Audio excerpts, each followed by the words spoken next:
Bai, bale, mi esker. Bueno, hasi aurretik referenduma egin dugu, ia nor geldituko den bazkaltzen, eta hartua duen txartela, hori da lehenengo galdera, altxa ezaleskua. Ia joango zareten, hori, ia joango zareten. Bale, altxa... Ez, katu diate berriro egiteko, bai, Britanian dian bezala. Mi eskere tortzeagatik, bueno, badakizue honezkero zeri buruz jardungo dugun, eta ziurrenik ezagutuko dituzue hemen ezkerrean dauzkadan lagunak, lehenengoa Iñaki Soto, gara egunkariko zuzendaria eta filosofian lizentziaduna, Iban Jimenez, Diario Noticiaseko kazetari oia, Nafarroako elako arduraduna, eta bueno, El Corralito Foralen idazlea, Jose Resenar, Berriako kazetaria, eta Kani buruzko liburua idatzi zuen, bai gaztelaniaz eta bai euskaraz argitaratua, eta azkenik Ibai Fernandez, Diario de Noticiaseko kazetaria, eta Euskal Herria Irratiko eta Euskal Irratiko kolaboratzailea.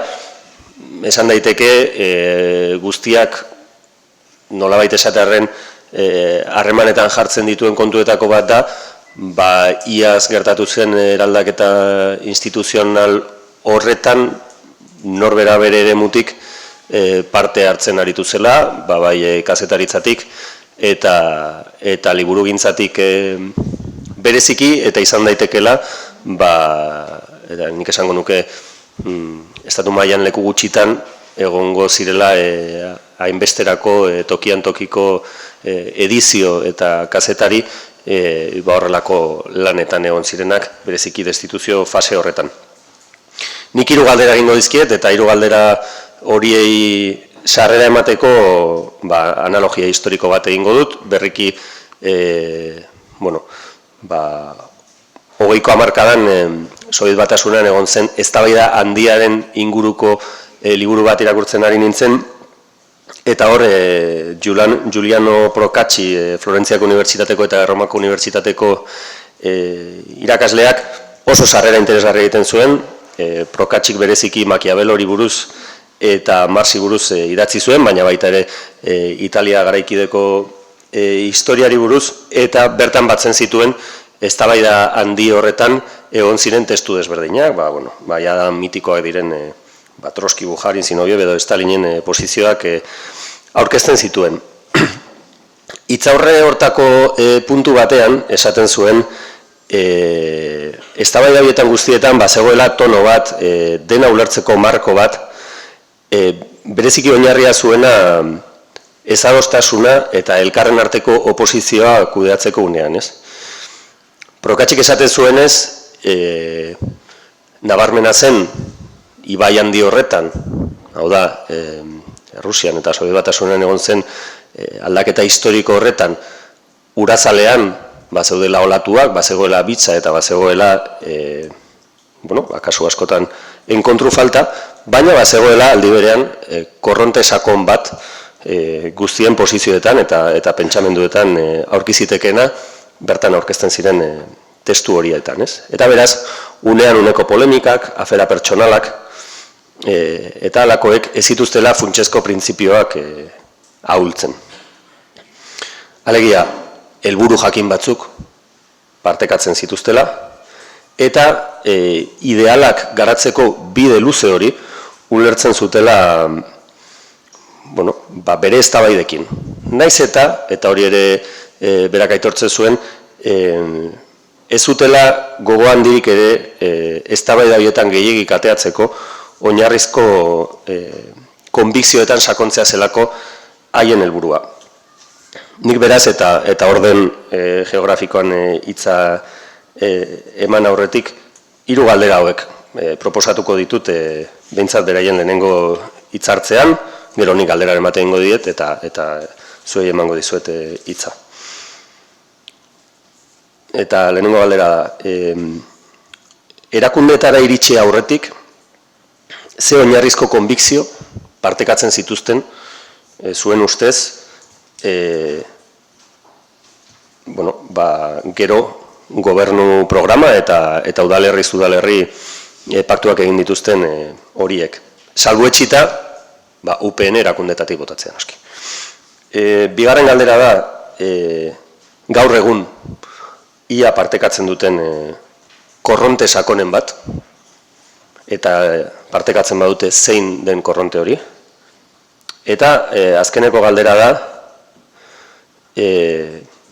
korronte horretan, edo korronte horrekiko, ze leku duten eta izan dezaketen mugimendu sozialek eta sindikalek. Eta hau galdetzen dut, nire balorazio pertsonala da, irudipena dudalako erakundeetan gertatu den aldaketaren meritoa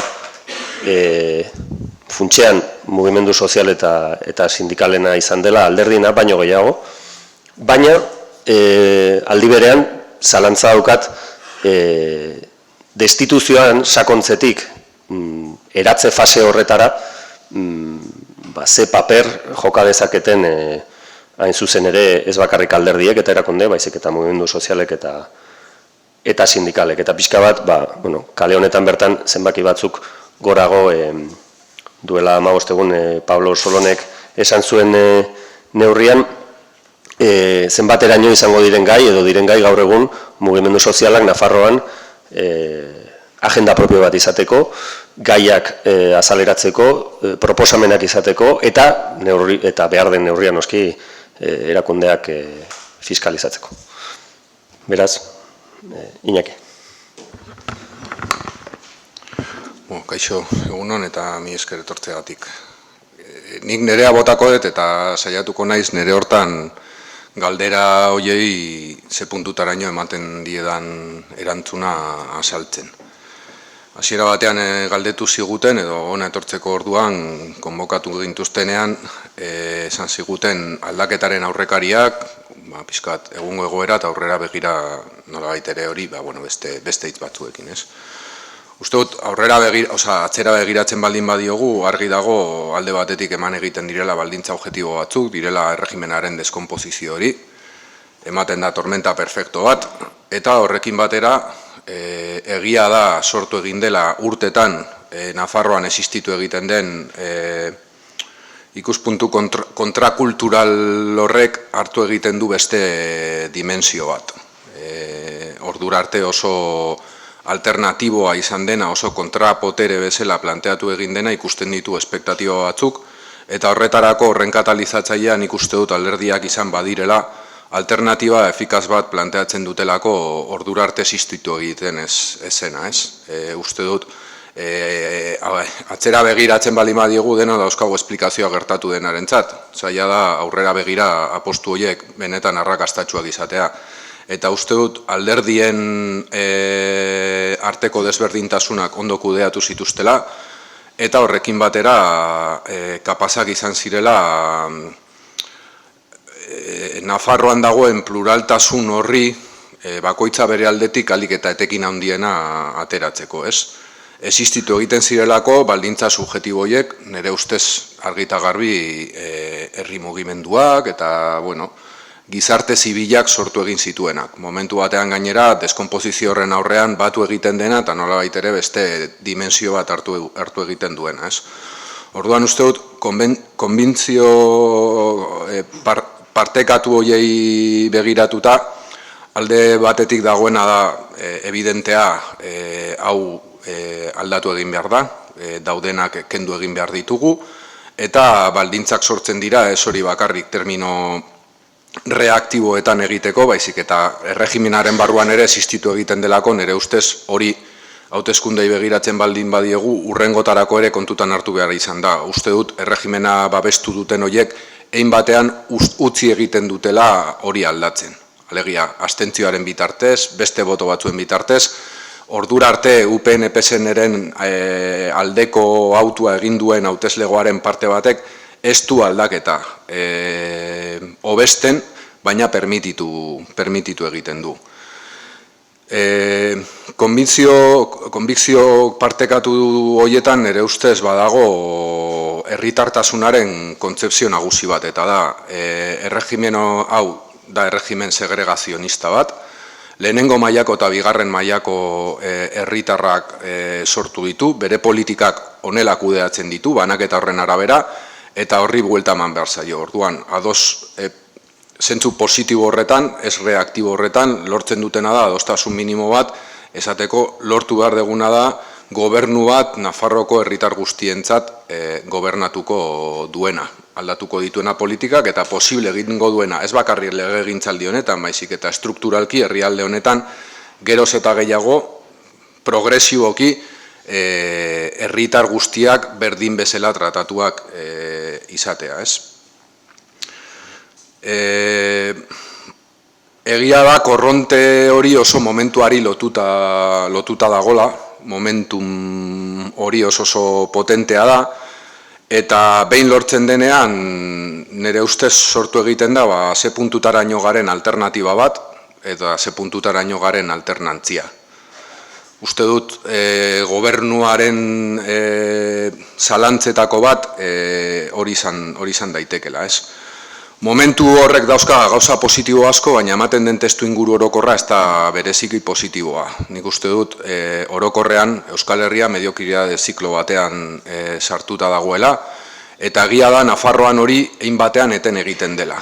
Eta horretarako begiratu behar diegu adibidez aldaketak izan dituen lidergo konpartitu hoiei.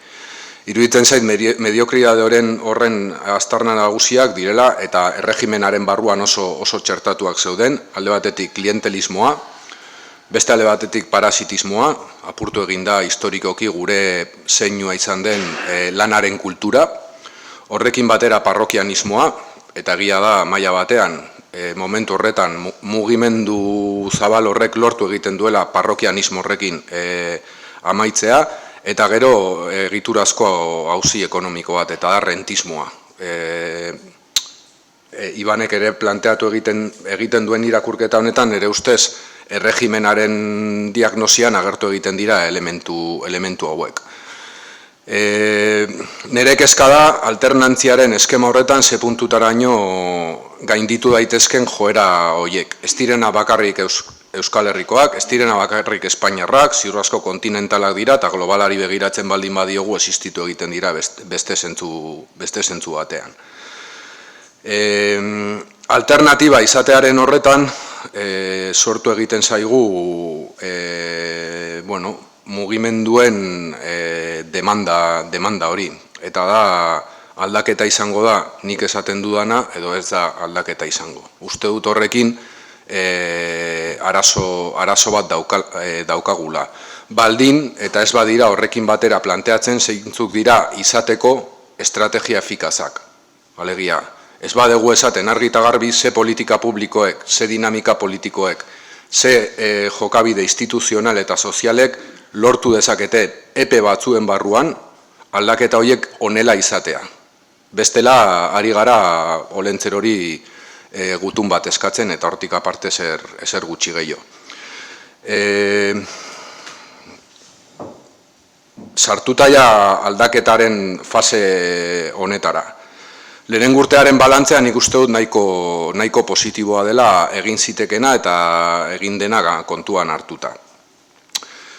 Uste dut aldaketako indarrek begiratu beharko dutela, badakit berriro eman dezakela parrokianismora jotzen dudala, edo behintzat nire aldera ari naizela botatzen, baina uste dut EH Bilduk aurkezten duenean Nafar bidea ez dakit irakurri duzuen. EH Bilduren proiektuaz harago, plan horretan ezarri egiten da metodo bat, herritartasunari begirako metodo bat. Uste dut, EH Bilduz harago, aldaketa sakon batetarako metodologia bat dagola proiektu horretan.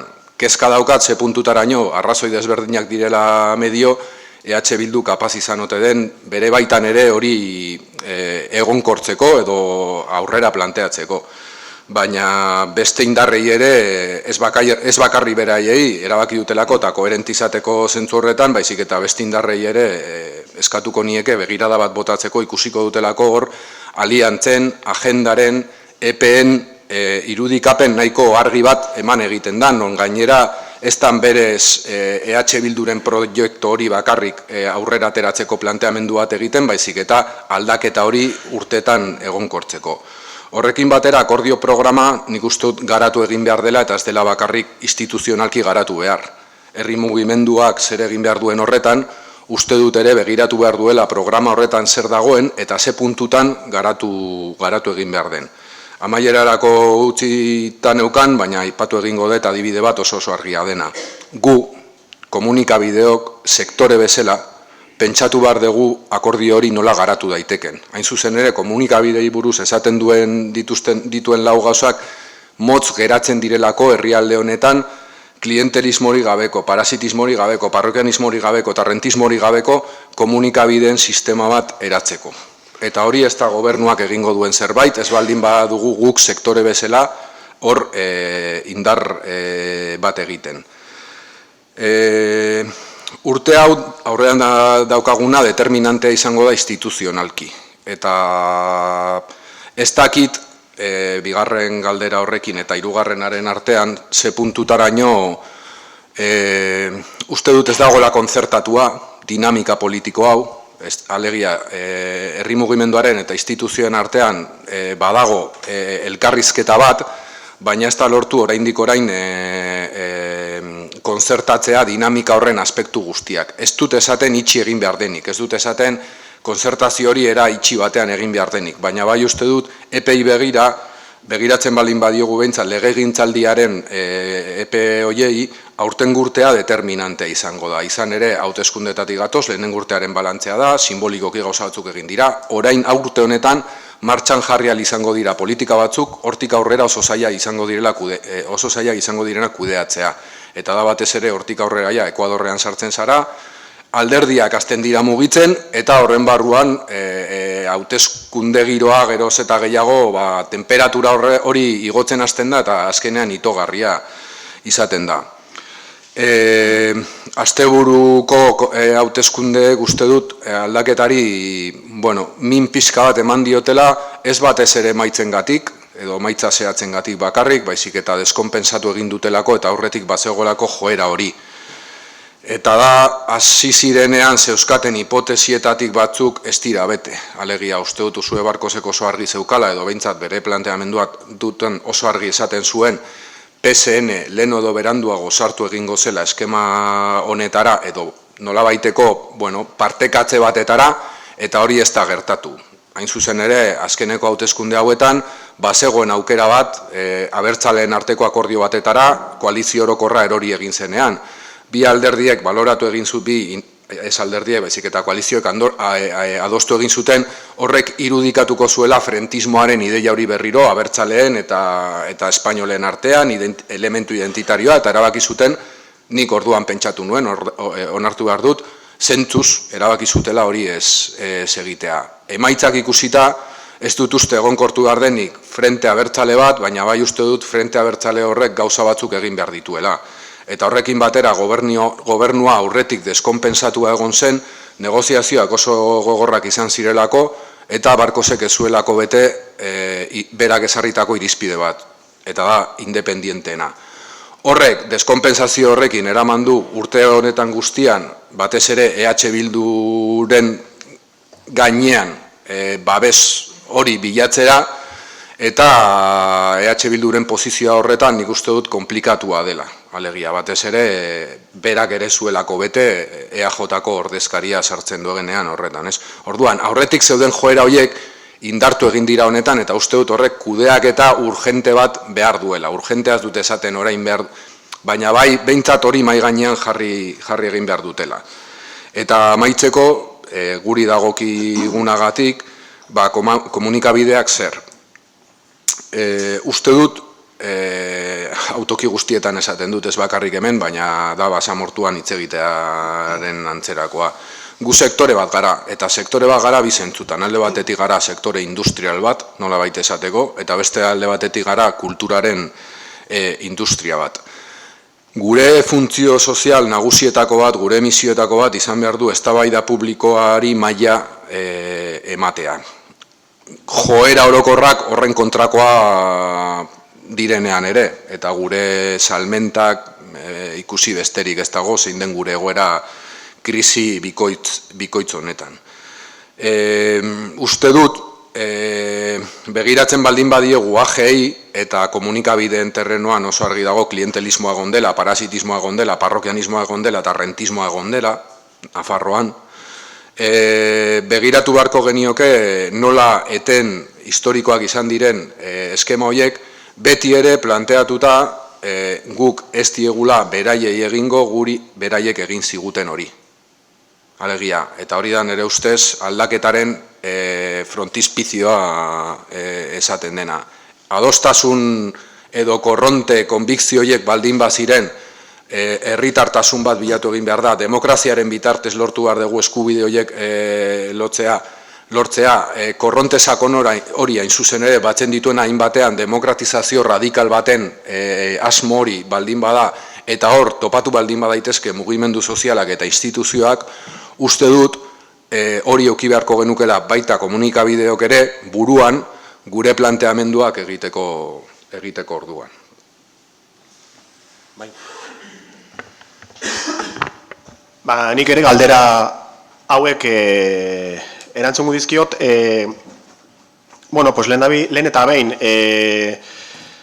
zeren aurka zeuden orain indarrean dauden alderdi politikoak edo bere inguruan Korralito Foralen aurka, ez nolabait, hori zehaztu gabekoa da, baina nik uste dut irudi bat zen, ez, denon buruan gainera, eta hor barruan eta azken 40 edo 50 urtetan eratu egin den egitura horretan, bezero sareak,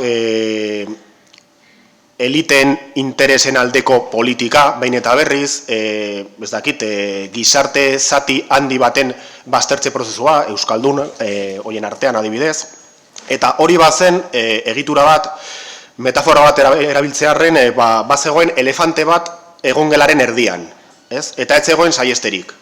Haiek zeuden erdian, eta gu geunden, ez dakit, bazterretik, nola erresistentzia nola egiten dugun, eta oso ahula zen posizio batean.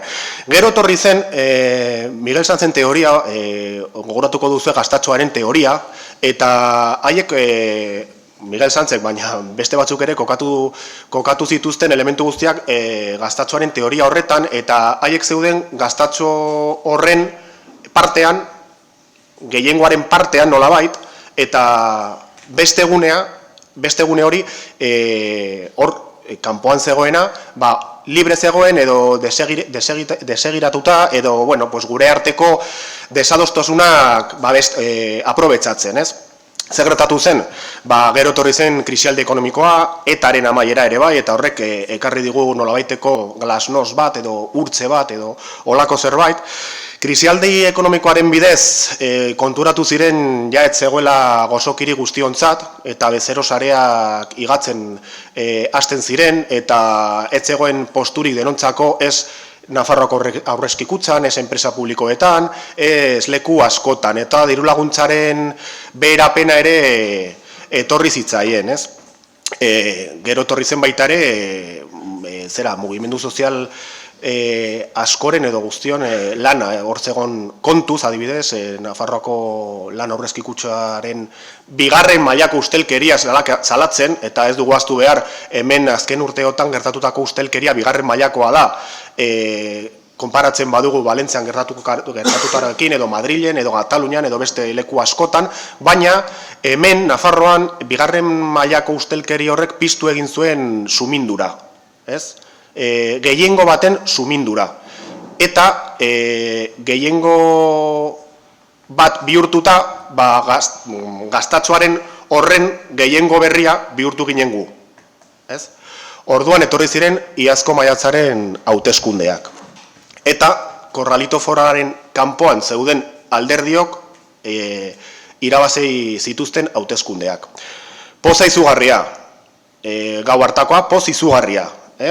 Eta nik lapurtu nion Monterroso ipuinlariri esaera bat edo, eta hurrengo eguneko Diario Navarraren portada ikusita, UPNek poterea galdu egin du. Zinestezina guretzat, ez? Gogoratu orain, ez? Nik tuit bat jarri nuen esanez esnatu nintzen eta dinosaurio jada etzegoen hor, ez? Gogoratu, aipatutako elefantea egongelaren erdian, orain dinosaurioa, baina etzegoen elefanterik eta etzegoen dinosauriorik. Behintzat egongelaren erdian, baina egongela horren parte handi batean bai, ez?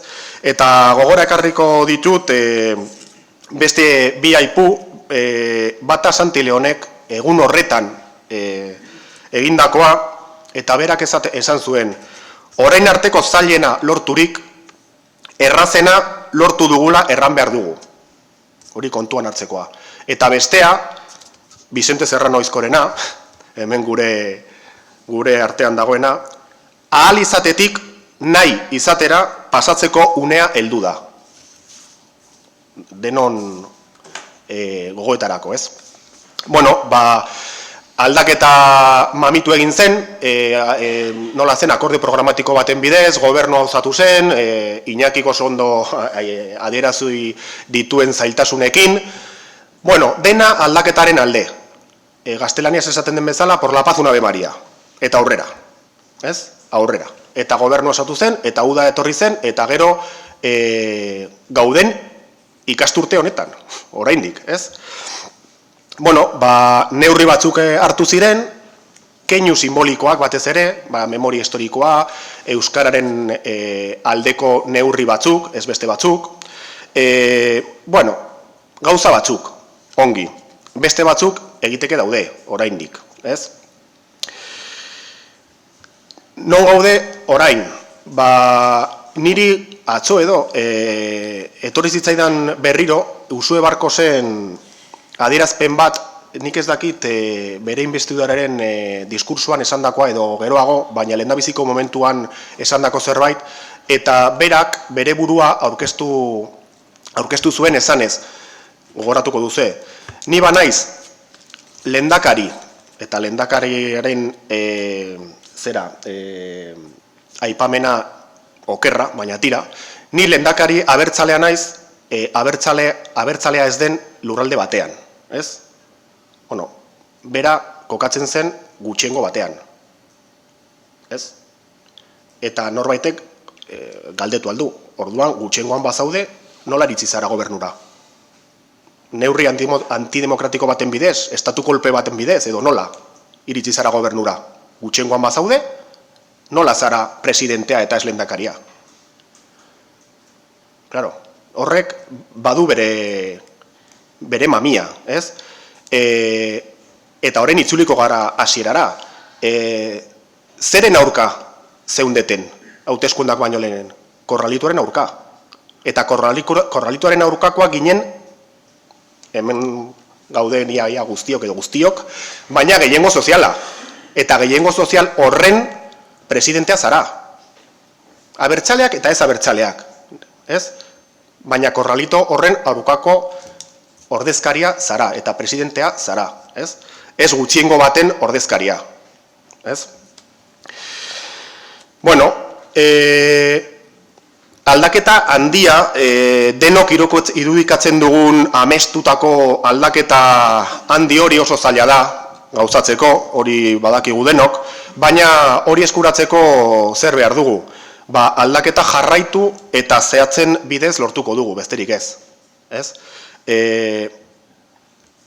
Aldaketa handi hori egonkortzen da, betikotzen da aldaketak egiten. Orduan, eta ez alderantziz, esan nahi dut, aldaketa lasairik ez dago. Lasaia bada ez dago aldaketarik. Nire uste apalean. Eta korralito hori ez dugu suntsituko aldaketa lasai baten bidez. Baizik eta politika konprenituz gatazka baten moduan, eta ez kontsentsu baten moduan, ez? Nik ulertzen dut, igual presidente batek esan behar du Nafar guztion presidentea dela, bueno, tira, gauza bada adierazpenak eta tira, baina hori ezinezkoa da. Erabaki bat hartzen baldin baduzu, batzuen mesederako izanen da, eta beste batzuen kalterako izanen da derrigorrez. Ez dago besterik, eta hori da politikoa. Politika egitea, azken finean, bada norbait haserretzea. Eta hori oso ongi zekien Jolanda Barzinak. Gu haserretu ginen, berarekin eta haiekin, baina haiek aurrera. Politika bazterkari batekin, nahi duzunarekin. Guk ez dugu gauza bera egingo. Orain gobernuan daudenek, nik uste dut neurri demokratikoak hartu behar dituzte, eta hiritar guztion berdintasunaren alde lan egitea. Hori da egin behar dena, eta hori da diferentzia lehenengoan zeudenarekin. Karo, baina hori gatazka baldin badago eta interes kontrajarrien artean kokatzen bazara lehendakari moduan edo presidente moduan, azken finean bukatuko zara betikoen alde gobernatuz eta gainera konturatu gabe. Beti Florenek patu zuen moduan, isuria, inklinazioa horrera dijoa. Beti. Eta hori da errezena.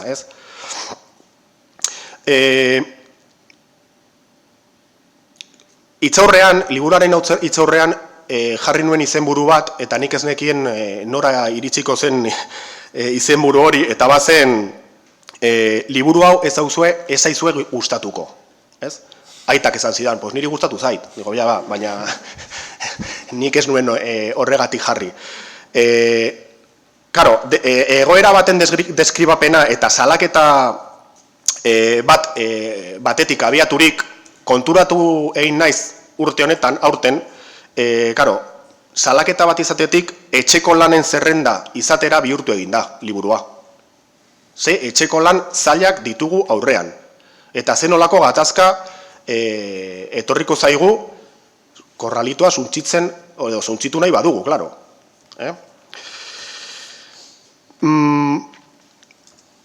Gobernu batek, gobernua galtzen duenean, zergatik galtzen du gobernua. Bere programa ez betetzeagatik. Inoiz ez da gertatu, programa bat betetzea eta gobernua galdu. Edo behintzat nik ez dut ikusi.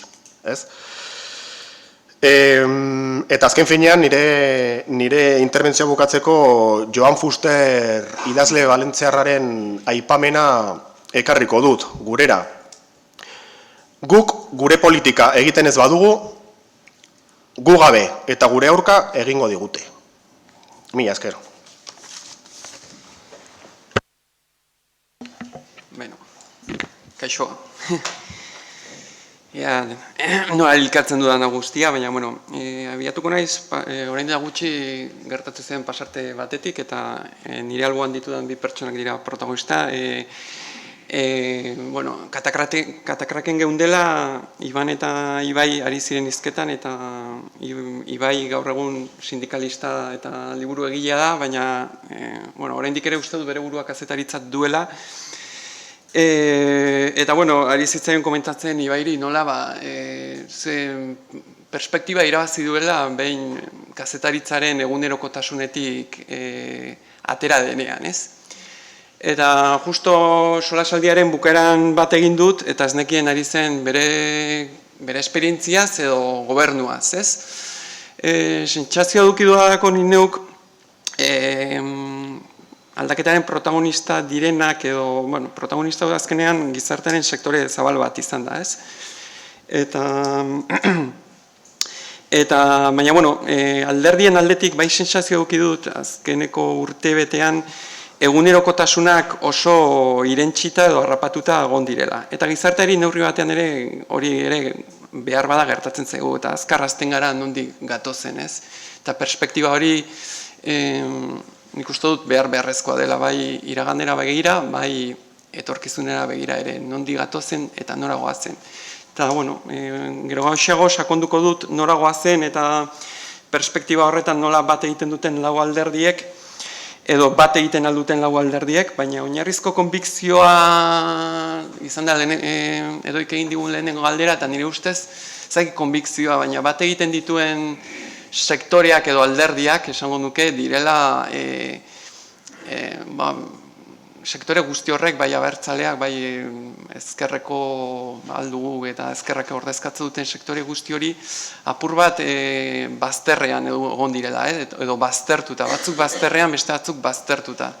Eta nik uste dut horrek alikatzen dituela sektore guzti horiek. Eta Korralito nork baztertu ditu, bueno, orain Ibanek azaldu du ez, Korralitoak edo erregimen hitzak, erregimenak ez, horre, bueno, edoik esan du hasieran, gu lauok batzen gaituzten gauza bat dela, aritu garela liburuen bitartez edo kazetaritza eginez, azkeneko urtetan gertatu dena kontatuz ez, eta nik askotan egiten dut paradigmoa denboran atzera jogoz gero, azkeneko bost urte, orain dela bost urte galdetuko genio gero buruari olako egora bat aurre ikusten genuen, ez zinezkotzat joko genuen, edo alderantziz 2 urte atzera eginda ere, olako gehiengo bat inoiz parlamentuan egongo zenik oso urruti ikusuko genuen. Hori da, pixkat, perspektiba hori uste dut kontuan eduki behar dugula. Eta atzerago junez gero, eta pixkat bakit, egia esan ez naiz goizeko solasaldian egon, baina nahiko nuke apunte batzuk egin erregimena sekulako arrakastadun dinosaurioa zela, ez? Batez ere aurreko hamarkadan. Erregimena nondi datorren eta historian frankismonik eta hori guztia, baina bueno, nik nabarmenduko nuke esan zen agintaldiak. Esan zen agintaldiak zer suposatu zuen eta zer suposatuko duen, ze azkenean hori ere kontuan eduki behar dugulako ze hipoteka ustera utzi dituen eta horrek nola baldintzatzen duen gaur egungo gobernua ere. Azkenean erregimenak santzekin, eta santze aipatzen dut sektore oso baten kapitain edo lemaburu moduan, sare klientelagarra ez aipatu duzu orain bai Iñakik eta Ibanek ez, sare klientelagarrak, baina 4 zutarri nagusiekin ez, nire ustez. Bata azpiegiturak ziren, beste bat hirigintza Iruñerrian kontzentratuta eta nola aurreikusten zuten Iruñerria batean 80.000 etxe bizitza egitera iritsiko zirela edo gehiago paradigma argi batekin gendulain zen paradigmarekin. Gero, 3. zutarria elkarrizketa soziala nola bat egin zuten sistema horretan UGTek eta komisionesek eta zeharka ere PSNek. Eta, bueno, diru kopuru handi batzuren truke erregimenen parte izan diren eta abantaila batzuk izan dituzten bake soziala delakoa lortzeko, ez? Eta baztertuz noski LAB eta beste sindikatu batzuk. Azkeneko zutarria aipatuko nuke sozietate publikoak eta Nafarroko kutxa, ez? Eta hor ere, nola baiteko Nafarro handi baten irudikapenara egin zuten, ez? Nafarro handi bat, Nafarroko kutxarekin oso argi dago, Nafarroko kutxa handi baten amestu zuten, eta sozietate publikoak ere puztu egin ziren neurri gabe, ez? Eta inoiz, soziologo batek niri aipatu zidan, oso interesgarria direla batez ere Nafarroko kutxako eta sozietate publikoetako administrazio kontseiluak ze hor elkartzen ziren botere politikoa eta botere ekonomikoa. Eta orduan, beste ideia bat ere hor egin nahi du, Nafarroak eurak ziren, Nafarroak gu gara, erregimenak gu gara, eta Nafarroari ondo doakiona, guri ondo doakiguna Nafarroari ere ondo doakio, ez? Orduan, esan edo, lehen esan dudan nahen hildotik, sekulako arrakasta duki zuten. Ekonomikoki krisia etorri arte enplegu erabatekoa zegoen, langabezia 5%tik berakoa, altxortegia beteta horren ondorioz. Orduan ere hasi ziren Europatik zetorren politika zuen ondorioz sozietate zerga eta jeisten ondorioz altxortegien enpresek egite duten ekarpena murriztuz eta hori guztia, baina arrakasta erabatekoa zen eta oso gutxi ziren hori auzitan jartzen zutenak, ez. Nik uste dut beraien akats nagusiteko bat krisiarekin batera datorre da, krisiarekin nik uste dut ez dute ulertu, krisiaren ze dimentsio ukiduen krisi honek. Eta batez ere lehen erantzuna esan zen agintaldian, azken agintaldian eman zen lehen erantzuna, erabat porrot bat izan zen. Beste norabide bat ezarri ordez Nafarroko ekonomiari edo eraldaketa bat ezarri ordez, erregimena sendotzera joan ziren, ez? Eta nik uste torra hasten dela euren amaieraen hasiera, Navarra 2012 plan horren bitartez 4.000 milioi euro inbertitzera heldu nahi zuten, horra hasten dira bereien akatsik nabarmenenak, ez? Navarrarena, HT, Zirkuito Sarkos, guztion kontzientzian geratu zaizkigun hankasartze edo, eta horra hasten da ere gestore onaren mitoaren bazpiratzea, ez? Orduan, UPNek eta erregimenak urtetan eta urtetan eraikitako korpus politiko bat eta ekonomiko bat gainbera betean sartzen da. Beraien bigarren akatsa izan zen, uste zuten krisia berehala amaituko zela, berez gainera Miguel Sanzek politika austera zijoala esan zuen krisia amaitu da, geratzen zaizkiguna da lokaztutako kale batzuk, hemendik orain hau konpondu egin behar dugu, krisia amaitu da. Ez zuen ulertu, krisia bigarren atzeraldi bat zetorrela besteak beste austeritate politikak laster ezartzera zijoazelako. Eta bigarren atzeraldi horrek ez zuten aurreikusi, eta horren ondorioz UPN eta PSN gobernuan sartu ziren kalkulu oker bat eginda, eta uste zutelako susperraldiak kudeatzera zijoaltzea eta ziren ohartu bigarren atzeraldia zetorrela.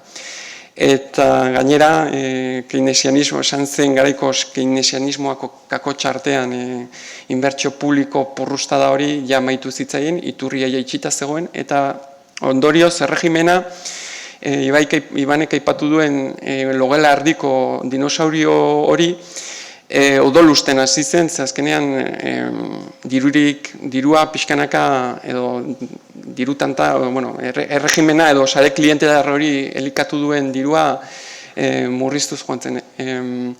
Eta horrekin batera, eta horti dator, azkenak aurreko hamarkadan, arrakasta betean zegoen erregimen horren aurkako protesta eta murrizketen aurkako protesta guztietatik jatorria, azkenean aldaketaren jatorria gizartetik datorredako, ez? Baztertuak izan diren sektore horietatik. Zer beste faktore eragin duten aldaketa zalantzari gabe antolatu gabe zegoen sektore ezkertiar baten agerpenak alduguren faktorea erabakigarria izan da. Alduguri gabe ziurrenik orain dela urte bete egongo zen mapa politikoa desberdina izango zen eta berriro ongo ginen PSN-erekin nola, azkenean PSN-ek eukiko zuen giltz madarikatu hori. Eta, baita ere oso garrantzitsua izan da jakina. Indarkeria monetaren amaiera eta ilegalizazioen gainditzea, ez? Azkenean atzera begiratuta berriro ere, hor zauden ezkerra abertzalea legez kanpo zegoen, boto abertzale ugari bidean galtzen ziren, eta azkenean pixkate gehiengo politiko berri hau etorri da, sektore guzti horiek mobilizatu direlako, ez? Eta, horrekin batera, sektore abertzalean egon ziren austurak, Nafarroairen austura bera eta bar, nola esan, austura horrek zauriak eragin zituen, baina gai izan dira ere gai izan ziren horiek sendatzeko, ez? Nik uste dut, legealdi hau, urte bat igarera ganda, eta nik argi dut urte bat asko dala eta era berean ez dala ezerrez. Eta aldaketa, aldaketa legealdi nik uste dut hankasartze bat izango dela, eta hemen dago kontrasenatako bat, pentsatzen badugu aldaketak legealdi bat bakarrik iraun behar duela. Nire ustez legealdi hau trantsiziozko legealdi batean gaude, nun UPN saiatuko den iragandeko jokaleguko atera itzultzen, eta nik uste dut bilatu behar dela etorkizuneko jokaleku berri bat, eta hori eraikitzen ari da. Eta, bueno, horra maituko dut, eta gero nahi batzue pixkat. Presio gehiago. Bai. Kaixo egunon, asko hitz egin da behingoz, saiatuko naiz gehiegi zerrepikatzen eta ideia berriren bat jartzen mai gainean, aldi berean bide batean bada ere edoik planteatutuko galdera baten bat ere erantzun, eta gero osatuko dugu eztabaida ez.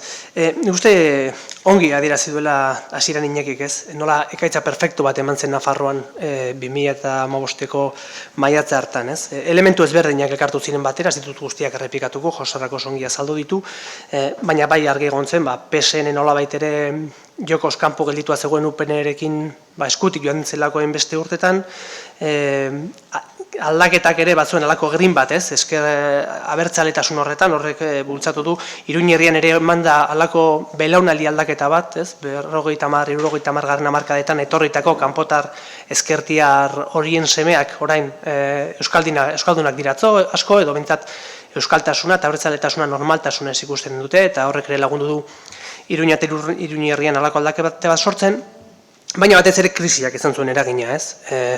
Horrek logikoak baitu Nafarroko kutxaren auzia eta krisiaren ondorioak, aldako haserre bat baita ere murrizketen inguruan. Eta batez ere baita nik uste Josarrak aipatu du gainetik Alduguren agerpena edo Podemosen agerpena. Hori Espainia mailako fenomeno bat da, Estatu mailako fenomeno bat, Nafarroan eragina izan duena. Horrek nolabait ere balantza mugitu egin du, ez? Erregimenaren alde zeuden horiek beste aldera ekarri ditu, ez? Batzu nahita, hausnarketa ideologiko baten ondorioz, beste batzu seguraski nahi gabez, badira PSN-aren inguruan ibilitako asko orain Podemosen gana itzuli direnak, baina asko seguraski Podemosen korronte horrekin, ez? Mugitu egin dira, Espainia mailan telebistan ikusita Pablo Iglesias babesa eman diote aitaren Nafarroan, ez? Nik uste hori kontutan hartzea importantea da, batez ere kontuak egiten dugunean gero mapa instituzionala ikustean, ez? Ikusi dezakegu gobernu garbi bat nor aldaketa egon den, hor eztabaidak egon daitezke, ongi osatu den edo ez, baina behintzat Josune Barkos dago presidentzian, abertzale bat, hori kanpotu ikusita ematen du aldaketa izugarria dela, Iruñan ere bai aldaketa sakona egonda, Iruin herriko herri iaia guztietan, beraz, kanpotik ikusita esaten duzu, Nafarroa izugarri aldatu da, ez? Hor gehiengoak izugarri aldatu dira. Baina datuak ikusten ditugunean, ikusten dugu, erregimenaren alde zeuden horiek, kontra zeudenek baino boto gehiago lortu zituztela hauteskunde horietan. 161.000 boto lortu zituzten UPN, PSN, Ciudadanos eta Partido Popularrak elkarrekin, eta ordea, geroa bai, H. Bildu, Podemos eta Izquierda Eskerrak 160. Iaia empate bat, ez? Beraz, horrek dira aldaketaren oinarriak, horiek kontutan izan behar dira jakiteko noraino edo non mugitzen den, ez? Zein den aldaketa horren basea edo, ez? Horrekin osatu egin da gobernu bat, osatu dira udaletxeak, egin da akordio programatiko bat, beraz oinarrizko konbintzio horiek bat zeuden, lagundu dute aldaketa hori egiteko, eta bentsat korronte horretan badago bide bat, ez? Asko da, gogoratu orain kanpotik ikusten dugunean, ez diogu garrantzirik ematen, baina lau alderdien artean badago kohesio importante bat, eta haien artean ezberdintasun parlamentuan funtzionatzen du. Eta, gogora ez dugu nolako izan zen UPN eta PSN arteko gobernu hura urte batean, ez? Nolako bronkak izan zituzten presidentak eta bere presidente ordeak, ez? Katalunia gogoratzen badugu irukoa ere bai, Eskerra, PSC eta Iniziatiba per Kataluniaren arteko erlatziura oso gogorra izan zen, ez? Horrek ere higadura izugarri ematen zion gobernuari eta arazo importanteak, ez? Beraz, hor badaude elementu positibo batzu, beste elementu positibo bat, nik ere kontutan hartzeko urte honetan, segurazki erreparatzen ez dioguna batzutan, baina normaltasunez eginda, badakit, ez dut Ibanek batzutan kritikatu izan duela, ez? Normaltasuna ez dela elementu positibo bat, justo kontrako egin behar da, ez aldaketa erakutsi, ez? Baina nire ustetan bintzat aldaketa normaltasun, errelebori normaltasunean egitea, Nafarroa funtzionatzen jarraitzea, eta egunerokotasunean gizartearen bizitza, berez gehiegi esaldatzea ez da txarra. Azken finean aldaketa oso gogorra da, jendearen ikuspegitik ere hori normaltasunez hartzea ere positiboa da, ez aldaketa honetarako, baizik eta etorkizunari begirare bai, ze azkenean gobernu aldatuko da egunen batean, eta printzipioz itzuli beharko da, eta dinamika hori horretan nik uste oinarri bat ere bada normaltasunarena, eta egin dira gauzak urte honetan. Nik uste urgentziazko neurri sozialak hartu dira, euskara normalizatu egin da erakundeetan, segurazki ez asko espero genuen bezala, edo ez asko, baina egin da, ez? Eta egin dira gauzak. Neurri importante batzu, ez aurrekontu batzu onartu dira 3 urtetan aurretik ez zeudenak, zerga reforma bat egin da. Bueno, funtzionatzen du, ez, gobernuak. Osasun sexualaren ere dekretu importante bat ari da jartzen martxan. Gauza aski, hauek segurazki, ez dute eragin edo importantzia asko izan, ze polemikak beste toki batzuetan daude, eta askotan hitz egiten dugu edo konturatzen gara bakarrik polemikak non dauden, ez? Eta hau ez da egin edo ez da egin, bueno, baina normalean asko, egiten den askotako egiten da, hortxe gelditzen da, eta ongi dago horretaz erreparatzea, ez? Horrek ez du esan nahi gobernuak arrazorik izan ez dituen, batzuk oinarrian, segurazki ez direlako gauzak ongi egin. Bestetik adibidez, nik uste oposizio gogorra ere baduela gobernu honek, lehen esaten dituen zenbaki batzu, ez? Boto gehiago izan zituzten gobernuaren kontratzeudenak ez dutenak baino. Horrek ez du esan nahi gehiengoa baliagarriaz denik, baina bai erakusten du Nafarroa zatituta dagoela, eta bintzat, bueno, gizartearen erdiak begiratzen diola salantze askorekin gobernu eta udaletxe hauei, ez? Bi bloketan ere eraiki da legegintzaldi hau, horrek ere aldaketari transversalitate puntu bat ere kendu dio, talka horrek ere zaildu egiten duen modu batean bi bloke horien arteko mugimendua edo babes aldaketa bat. Baita ere jakin behar dugu, 26 boto badaudela gobernuaren alde, baina ez arlo guztietan, edo bentsat arlo guztietan ez daudela akordio horretan berdin. Euskararen arloan adibidez ikusitu goretuak nun 26-24 hori beste aldera egin du.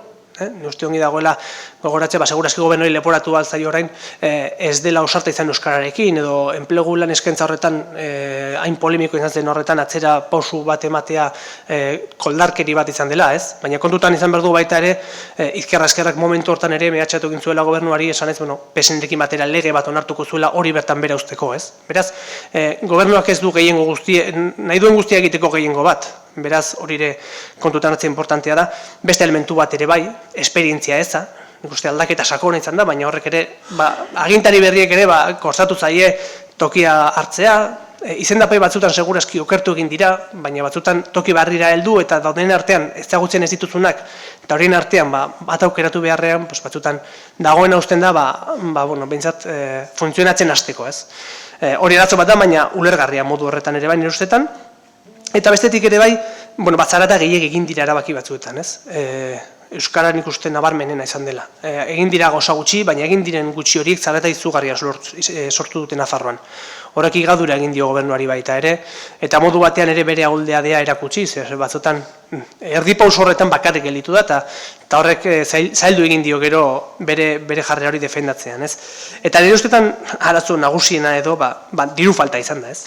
Azkenean, aurrekontuaren 95% ia konprometitua dago hasieratik, ez? Beraz, 105% dago jokatzeko hor, eta horretan aukerak ez dira asko, ez? Eta lehentasunak behar sozialetan jartzen direnean, eta errenta basikoa edo sustatu behar denean diru askorekin, gauza gehiago egiteko ez dago dirurik, eta horrek dudari gabe komplikatu egiten du, ez? Teorikoki Ibanek aipatzen zituen kontu simbolikoak egin direla, ez? Bai, simbolikoak dira, modu batean ere diru ez dagoelako beste gauza digarri batzu egitea, ez? Edozein kasutan, nire ustetan galdera importante bat lehenengo urtetan egiteko orain da, zatiketa horretatik abiatuta, ez 26-24 horretatik abiatuta, gobernuak eta udaletxeek edo aldaketak orain zeukatena baino babes gehiago, handitu egin dute boto kopuru hori, jaitsi egin dute, zergatik, ez? Hori eztabaida importante bat da, lortu da horretan urte honetan hori zabaltzea edo ez, ez? Azken hauteskundeak egiratzen baditugu, zalantzak sor daitezke, esan ez, ematen du hor gehiengoak ez dira konparagarriak, baina ematen du gehiengoak agian mugitu direla, jakin beharko genuke zergatik izan den hori, ez delako bezain ausarte izan gobernua, horregatik jendea desmobilizatu egin da, edo batzuentzat ausartegia izan da, azkarregi joan da eta horrek mobilizatu du beste aldea, ez? Nik ez daukat erantzuna, egia esan, ez dakit hori zein den, baina nik uste horretan eztabaida importante bat dela. Eta bukatzeko aipamen egineko nituzke, aldaketa lehenengo urte hau, aldaketa hau, ez dakit, epaitzeko modu batean edo analizatzeko, ez? Bata Joserrak aipatu du, ez? Perspektibarena. Nik uste gauza gutxi egin direla edo asko hori eztabaidagarria da, baina aldaketa berez, hori bakarrik aldaketa bat da, eta nik uste nondik gatozen ikusita pausu txikiak badira ere eman dira, urte bat ere ez da asko dena egiteko, eta egin dira oso batzu. Segurazki ez beharretzena, botella ikusitezakegu erdi ustuta, baina erdi betea ere bai. Eta bestetik, Iñaki Kasierak ere aipatu egin du espektatibarena, ez? Nik uste espektatibak asko zirela hasieratik, eta horrek ere komplikatua dela betetzea, ze dirua ez dagoenean, eta gehiengoak ekilibrio hori horren komplikatua denean, hori zaila delako espektatiba guzti horiek betetzea, ez? Eta baita ere, gobernuak ere ezin duelako beti nahi duena egin, ez? Pentsate dezakegu gobernuak nahi duena egin dezakela, baina ez dut uste nik horren erraza denik, ez? Ez da berdina gobernatzea 26 botorekin, edo UPNek egiten zuen bezala 36 botorekin, ez? Egia da UPNek gobernuan baztertu egin zuela gizartearen zati bat, ez? Eta nolabait ere Barcinak askotan ere presumitu egiten zuela horrekin, ez? Nik gogoratzen dut nola behin Euskararen ordenantza aldatu zuenean Nafarroan, ez? Arropuzkeri puntu batekin, ez? Esaten zuen UPNeko militantziaren horrean, ez? Lortu dugu, ez? Kendu dugu euskero udaletxetik, ez? Horrela ikusita ematen du, sektarismo eta jarrera, kritikagarria dela, baina babesare bazuen, ez? UPNek egin dituen gauza horiek, bazituen gehiengo bat, ez? Gehiengo hori horren gobernuak ez du horren garbi, eta horrek ere ez du errazten, ez? Eta espektatiba kontu horretatik ere bai, nik uste baloratu bat dela batzutan baita ere, egiten dena ez bada ere, hasieran edo nik nahi doan guztia egiten da, edo hau ez da aldaketa, zaipatu baita ere Iñaki Kasieran, niban dator horrekin, ez? Beti izan dela dena egin eta egiten dena batzutan ere, ere ikusi behar dela, ez? Edozen kasutan eta amaiera moduan, niretzat hasieran edo galdera erantzun nahian, ez? Korronte horretan zer egin dezaketen mugimendu sozialek, ez? Mugimenduek eragin zuzen izan zutela aldaketan, egia da hori noski baietz, baina mugimenduak hor egon dira horretik ere bai, ez? Niretzat aldaketa egin zutena botoak izan ziren, edo botoek egin zuten aldaketa hori, ez? Beraz, aldaketa bermatzeko, mugimendu sozialak behar dira, baina botoak ere bai, hori ezin da ahaztu, ez? Eta modu batean susmoa daukat nolabait ere, eztabaida ideologikoa aldatzen ari dela eta eztabaida ideologiko horretan gobernuak galtzen ari duela, ez? Duela urte bat lehentasuna zen krisia, lehentasuna ziren erreskate soziala, lehentasuna zen korrupzioa Nafarroan, ez? Behar horiek ez dira aldatu, hortxe daude, baina ematen du horren eztabaida beste bide batetik doala, ez? Kontu identitariora eman nahi du UPNek, ematen du baita ere, ez? Euskararen kontua eta ingelerarena, ez? Orain eztabaida politikoan lehentasuna dutela bestearen gainean, ez? Eta horretan, nik uste gobernuak eta modu batean baita ere gobernuak sustengatzen duten alderdiek relato horretan ez dutela asmaturendik ekilibrio edo beste kontra errelato bat sortzen horretan, ez? Eta horrek ere eragin izaten du gero hauteskundeak datozenean, ez? Eta horretan ikusten mugimendu sozialek ere bai papera badaukatela, eztabaida hori behar diren tokian jartzen eta eztabaida horrera eramaten, ez? Batzutan ere erortzen garelako guztiak gero besteek sortzen duten dinamika horretan. Eta amaitzeko esaten nuen aldaketaren zer den edo zer ez den, niretzat aldaketa da gobernu eta udaletxe hauek joaten direnean gelditzen dena. Ez da orain egiten dena, baizik eta hau joaten direnean hemen gelditzen dena, ez? Zapateroren legegintzaldia gogoratzen badugu, Zapaterok hainbat gauza egin zituen eta aldaketa gauza batzu aldatu zituen, beste batzu ez, egin zituen asko gelditu egin dira, ez? Sexu bereko berdinen eskontza adibidez, polemika izugarria sortu zuen, baina hor bazen gehiengo edo babes sozial importante bat, gobernu aldatu zen, Partido Popular etorri zen gero, horren kontra elegitea jarri zuen, baina ez zuen aldatu, ez? Hor gelditu da, ez? Hor dago aldaketa baten adibide on bat eta eraginkorra izan dena, ez? Ez du ezartarako balio, adibidez, Iruñerriko euskal eskola, aurreskola guztiak euskalduntzea, hemendik 3 urtetara udaletxe berri bat baldin badator eta guztiak berriro gaztelera eramaten baditu, ez? Agian hobe da 2 lortzea eta horiek bermatzea denak egitea baino, ez? Uste dut importantea dela hori eta bukatzeko hori. Aldaketa da, hemendik 4 urtetan hemen geldituko dena, eta horretarako edo dagoena gelditu behar da, esan dut edo daudenak jarretu horrete gobernuan, lauko gobernu hau horrek bermatuko luke egin dena gelditzen dela, edo bestela aldaketak poso sozial eta gehiengo solido bat izatea, beste gobernu bat baldin badator hori ez lortzeko, ez? Hori hasiera moduan suposatu galderak izango direla eta sakonduko dugu gehiago. Bueno, nik galdera dauzkat, baina lehenengo emango dizuet aukera zuei.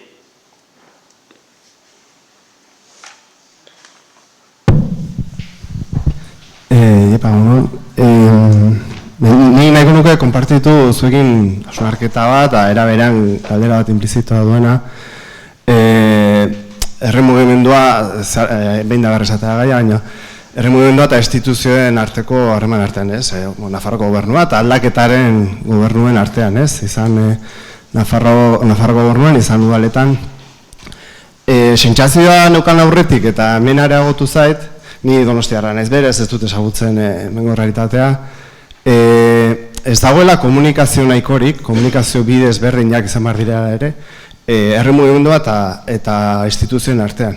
Bakoitza dago berean, batzuek eskatzen bere aldarrikapena egiten dituzte, zituzten aldaketa sustatzeko aurreko urteetan aldarrikapena egin zituzten, aldarrikapen horiek mantentzen dituzte, logikoan bezala. Erantzuten zaie, ezinezkoa dugu, ez dakagolako indar nahikorik, indar politikorik, indarra zentzu botere, ez bakarrik, emaitza xerleku zenbaketa batean, baizik eta indar, eta kitxo, bakoitza bere posizioa botatzen du eta hor geratzen da. Eta nik uste pasa daitezkela hemen Nafarroan 4 urte horrela, eta 4 urte hori pasatuta atzera begiratzea eta esatea, joder, ez dugu, benetan horratu dugu genuen beste. Eta nire kezka hori da, benetan zenbaterainoko komunikazio kanala dauden, ez beste elkar komunikatzeko, baizik eta komunikazio hortatik elkarlan abiatzeko, sinergiak abiatzeko, elkar entzuteko, ulertzeko bakoitzaren nahiak eta bakoitzaren ezintasunak, eta hortik plan adostu bat, ez dut izan behar plan baizik eta hildo bat edo jardura bat, ez? Erregimena, lehen aipatu dena, edo korralitoa, zerbait baldin bat zeukan, eta gaur egun daukana da, gobernua izatez aparte, erregimenaren aldeko botere guztiek, eragile guztiek, engranatuta funtzionatzen zutela. Osa, engranaje bat zan, hori dena, ez zan bakarrik gobernuak erabakiak hartzen edo lan ejekutibo bat egiten. Elizak bere papera zeukan, opusek bere papera zeukan, enpresaiek bere zuten, eta bar, ez? Eta orduan, nik uste, ez baldin bada lortzen aldaketarako antzeko bere dagokion ezaugarriekin, baina antzeko engranaje bat, antzeko sinergia bat, antzeko elkarlan bat, nik ez lortuko dela benetan aldaketa gauzatzea, ez? Eta aldaketa ez bakarrik ulertuta ni euskalgintzan kokatzen duen burua, eta hor gehiago ezagutzen dut, uste bestetara ere estrapolatu daitekela. Aldaketa iruditu ezakegu euskararen lege aldatzea Nafarroan, ez? Hori izarra, ez? Eta hori baldin gertatzen, ez da aldaketari gongo, ez? Tartean badago zeregin asko, ez? Eta 0-tik 10 badaukagu horro zeregin ugari, ez? Eta zereginak egungo regimenaren barruan edo egungo markoaren barruan egin daitezkenak. Deredua Nafarroa osora zabaldu da. Nire ustez, emaitza oso pobreak eman ditu lehenengo saiakera honetan, eta hor, zalantza ditut, benetan, zenbateraino horrek eskaintzen zizkigun aukera guztia baliatu den aldaketaren aldeko indar guztiek. Izan euskalgintzak, izan gobernuak, izan alderdiak, izan sindikatuak, eta bar, ez?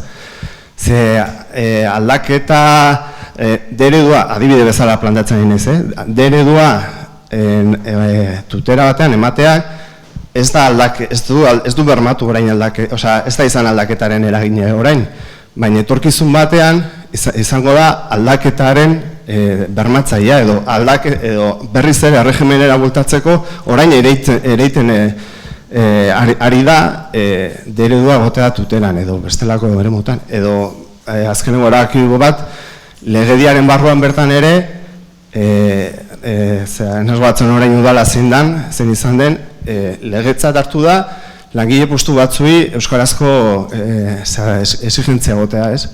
Aprobetxatu dezagun hori guztia aurrera ematen, eraman dezagun muturrera hor dagoen aukera guztia, ez?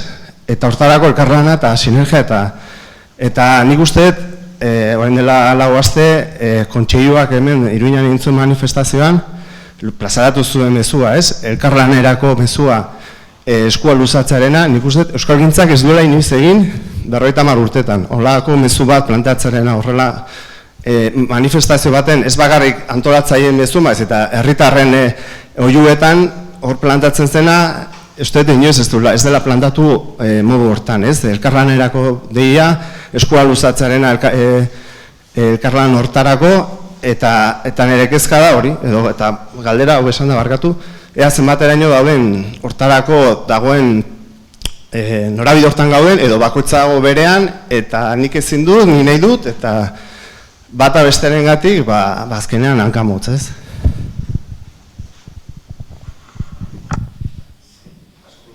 Jasoko dugu agian beste galdera bat eta gero erantzungo diozu.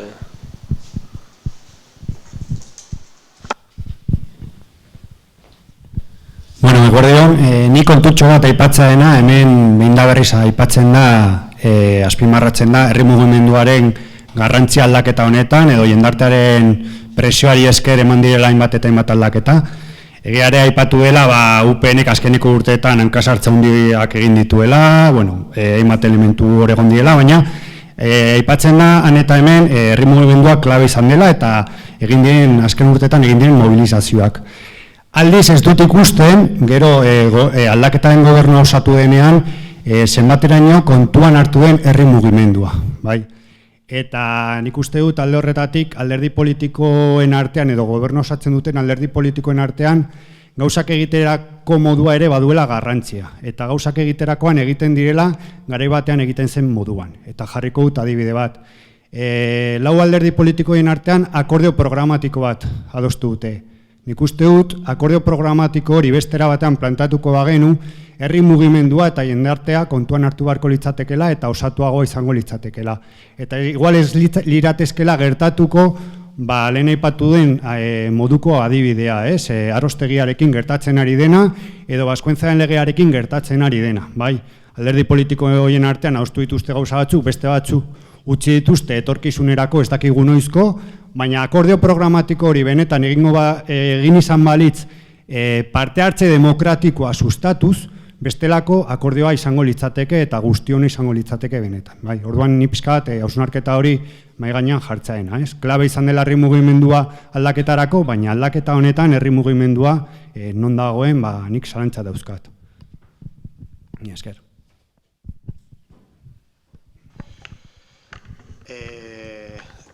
Herri mugimendua, nondi gatoz?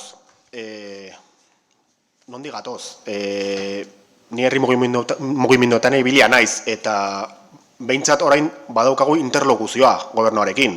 Orain arte ez geneukan ezer. Kasu egiten digute?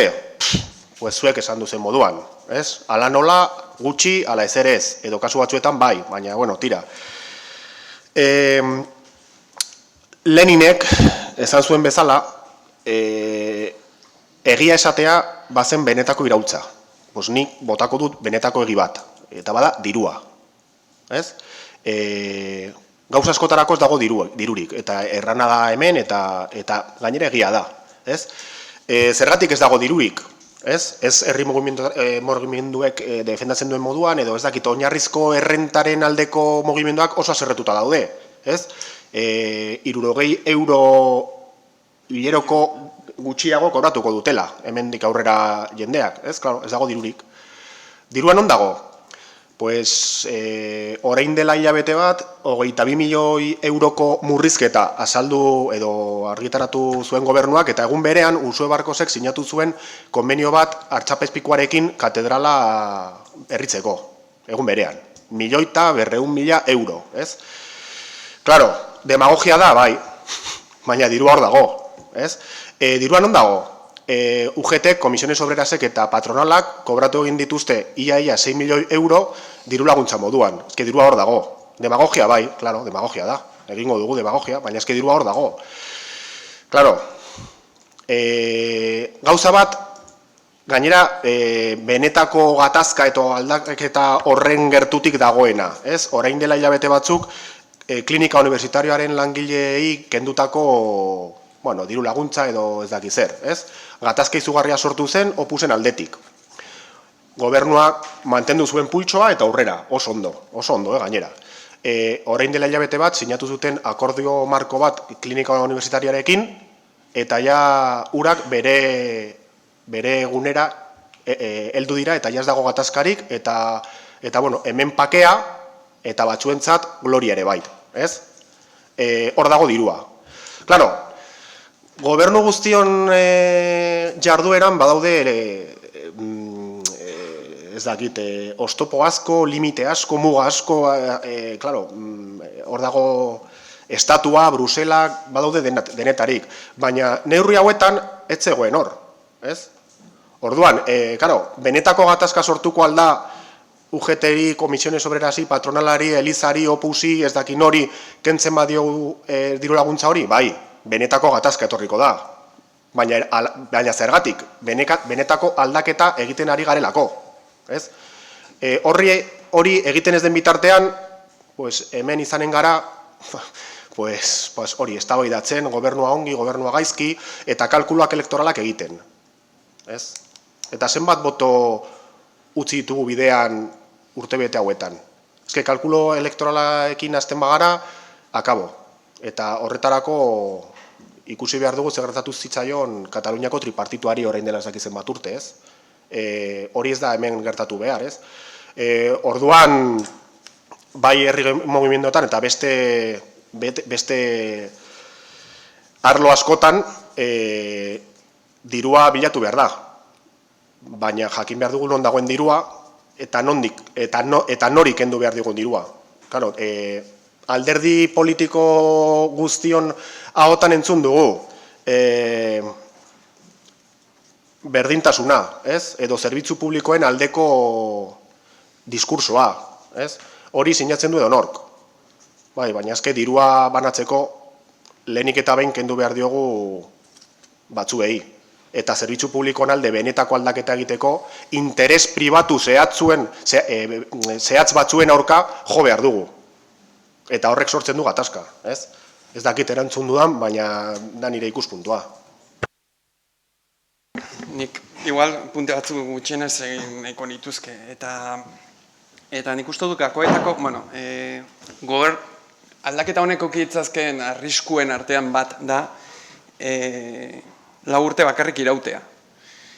Edo Patxi Lopezi alderantziz, ziurrenik ez da paradigma egokia egitea, baina Patxi Lopez eta PPek Eusko Jaurlaritzara heldu zirenean, pentsatzen dut euren helburua zela gehiago irautea, eta ez dut inondik ere alderatzen Nafarroako aldaketa hau Patxi Lopezen gobernuarekin, baina, bueno, eurek 4 urte irauntzuten eta bukatu zen, ez?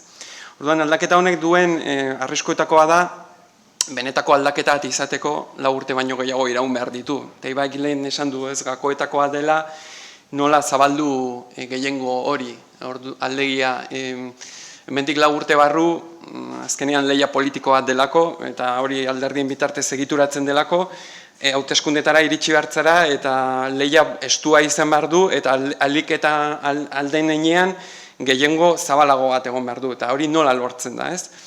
Erregimenduek ze paper jokatu behar duten, nik uste dut, aipatu duzu aidez akordio programatikoan negoziazio horietan agian parte hartu hartzutela, eta niri inoiz pertsonatek ere hori planteatu zidan, eta hori nik egia esan, igual ideala litzateke hori, ez, baina akordio programatikoa lortzea, oraindik jakin gabe, nik pentsatzen dut alderdi ja susmatzen zutela zer realitate ekonomikorekin topatuko ziren, baina hori jakin gabe hala ere akordio hura lortzea oso zaila izan zen.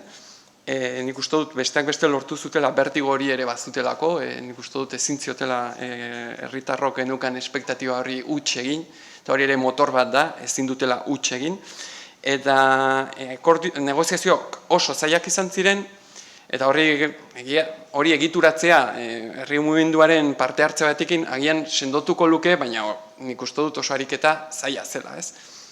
Horrek zesan nahi du, herri mugimenduak hemendik aurrera motor bat izan ostean, orain izan behar direla bakoitza bere etxera jun, ez inondik ere nik uste dut egin behar dutela bere papera eta bere ikuspuntutik jarrera kritiko batekin argi eta garbi.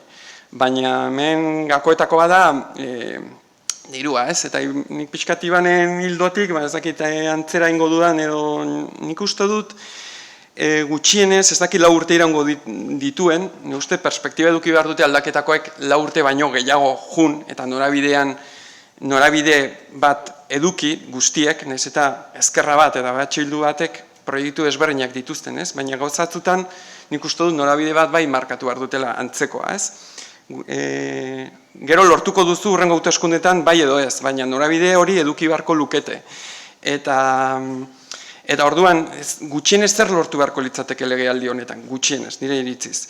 Da, erregimena, ez dakit desegitea, neurri handian, ja, ez dute esango, erregimena jarraituko du, UPN jarraituko du, PP jarraituko du, PSN jarraituko du, Komisioz eta UGT jarraituko dute, Opusek aur jarraituko du, Opus ez da jungo beste toki batera, horrengo dira, egin behar dena da, ez dakit nola, esan Diario Navarrak ere bere papera jokatuko du, zantzai gare, horiek horrengo dira, ez duguna itzuli behar da, 4 urte bakarrik irauten badu, eta berriro itzultzen badira, eurak iraganera itzultzea. Lortu behar dena da, nola doala, ahalik eta gehien erregimen hori desmontatzea. Eta nik uste dut neurri batean, ja gertatzen ari da. Ibanek aipatu du ez, Komisioz eta hauek 5 milioi euro jasoko dituzte aurten. Baina 2008an 60 milioi jasotzen zituzten. Eta ikusteko dago, nire ustez iturri hori erabat itxi beharko litzateke. Iturri horiek itxi egin behar dira. Eta argi dago, errealitate ekonomiko oso baldintzatu bat duela gobernu honek, baina gutxienez, erregimena elikatzen zuten diru iturri horiek, baztertu egin behar dira, eta gero bestetik, baztertu behar dena, nire ustez legealdi honetan lortu behar dena da, bazterketa erabat desegitea. Ez da, nik uste gatozela egoera aurre demokratiko batetik, eta hori gainditu egin behar da. 4 urte horiek gutxienez balio behar dute horretarako, eta beste uste horretarako dirua behar denik. Egin behar dena da, hainbeste aipatzen den Nafarroako aniztasuna, elkar bizitza eta hori guztia, politikan txertatu. Eta hori lortzen bada, ja aurrera pauso bat emango da. Gero da, lehia handiagoa da, nola lortu gehiago handiago hori, ez? Hori ja da, ez dakit nola ingo den, baina bueno. Bai, ni apunte pare baino ez, bide horretatik. Ni egia esan frustrazio puntu bat nabaritu batzutan, ez, herri mugimenduetan, ez dakit espektatiba kontu bat den, edo gehiago espero zuten, edo ausardi gehiago espero zuten baitare agian gobernutik. Egia da baitare, Josorrak dioen bezala, oso komplikatua dela, ez? Nola parte hartzen dute herri mugimenduek gobernu programa baten negoziazioan, ez? Zein herri mugimendu, ez? Edo nortzu eta zertan, eta ze boto potentzialarekin, ez? Nori ematen diozu hitza, ez? Edo zenbat hartzen diozu kontutan bati edo besteari, edo hori egia esan nahiko komplikatua da, nahiko komplikatua izan zen akordio programatiko hura, ez? Besteak beste, zerrenda bakarrarena, hezkuntzan zerrenda bakarrena, eta horren polemikoa izan den azken aldi honetan, hori ez dago akordio programatikoan. Ez dago akordio programatikoan, ez? Eta segurazki ados gaude guztiak hori dela printzipio demokratiko bat, ez? Zerrenda bakarrarena hezkuntza azterketa batean, baina hori ez da sartu, ez? Eta zergatik ez da sartu, alderdi batek ez zuelako nahi. Eta horrek egia esan komplikatzen du, ez? Gobernuak azkenean, agian ausardi faltagatik, ez? Dakizagatik, baina azkenean bi azterketa ezberdin egin ditu, ez? Junden asteburuan, larun batean gazteleraz, igandean euskaraz, ez? Hori zer da? Ez da berdintasuna mantendu, ez? Ez da zerrenda bakarra izan. Baina bintzat bazterketa bat gainditu egin da, ez? 4 urteko programa bat da, 4 urte dira, lehenengo urtean hori izan da. Lehen esaten nuen, ikus dezakegu botila erdi bat beteta edo erdi ustuta, ez? Baina pauso txikia bai, baina pentsat pauso bat izan da, ez? Sindikatuekin antzeko ez da gertatzen da. Egia da hor badagoela, ez, erro demokratiko bat eta privilegio bat, eta hor segurazki dago klientelismoaren eredu garbiena, ez, UGT komisiones eta zenek jasoten duten diru guzti hori, ez. Mantendu du gobernuak, bai, beraz klientelismoarekin jarraitzen du, bai, egia da. Baita ere, ikuste pentsa dezakigu, erdiak endu diela, ez? Egun urte batean pasadira oso 15 milioitik 5 milioietara, ez? Erdia. Asko da gutxi da, 4 urteetatik lehenengoan erdiak endu diete. Gertatzen dena da hori kanpotu ikusita batzutan gutxi ematen duela, eta horri herri mugimenduei segurazki frustrazioa sortarazten diez. Modu batean, susmoa daukat herri mugimenduek ez dutelako gobernu bere bezala ikusten, ez? Agian, akordio programatikoan baztertuta sentitu zirelako, edo euren iritzia zailelako kontutan hartzen, eta modu batean, kanpotik ari dira dena ikusten, ez? Epatzen zenuen zuk herriberako kontua edo dereduarena, ez? Deredua zabaldu zen herriberara, egia da, baina inork ez zuen kanpaina egin. Sortzen egin zuen lan importante bat, gobernuak ez zuen gehiagin egin, egia esan, egin zizaken gehiago, etzun gehiagi egin, zergatik, segurazki gobernuak ordura arte, zeukan desgaste ikaragarri euskararekin, etzun gehiago sartu nahi hortik, edo behar bada pentsatu zuelako bere papera zela bakarrik eskola publikoa sustatzea, eta ez ereduak bakarrik, baina egidea herri mugimenduek bultzada gehiagirik ez zutela egin horretan ere bai, ez? Behar bada pentsatu zutelako, hori gobernuaren lana da. Segurazki ez da hori bakarrik gobernuaren lana, ez? Horretan ere, denen arteko lan bat ere bada, eta horrek ez du esan nahi gobernua bestu behar dutenik, baina agian bai, beste bide batetik bere bidea landu, ez? Helburua edo helmuga berdina baldin bada, bultza egin daiteke beste bide batetik ere bai, ez? Iruñan ikusi dugu duela gutxi baita ere, ez? San Ferminetan txotnekin, ez? 3 plazatan jarriko dira txotnak aurten, bat hemen San Francisco plazan adibidez, baldintza batzuekin. Hori bai, ez dira txotna libreak baldintza batzuekin. Asko gutxi da, herri mugimendu edo txotnak bultzatzen duen herri mugimenduarentzat gutxi da, ez? Eta horrek polemika ikaragarria ekarri du, esanez inkluso udaletxaren jarrera zela UPNren jarrera bezalakoa, ez? Ez da jarrera berdina. Agian aurreratu daiteke, egin daiteke beste bat, ez? Baina agian espektatibak horiek ere kudeatu behar dira, ez? Herri mugimendutik ere bai, jakinda egiten dena, egiten dela alde neurrien eta baldintza batzuekin, ez? Eta presio egin behar da ahalik eta azkarren joateko, ez? Baina batzutan gobernua eta udaletxea bakarrik ikusten badira, pausoiek ematea komplikatuagoa egiten da, ez?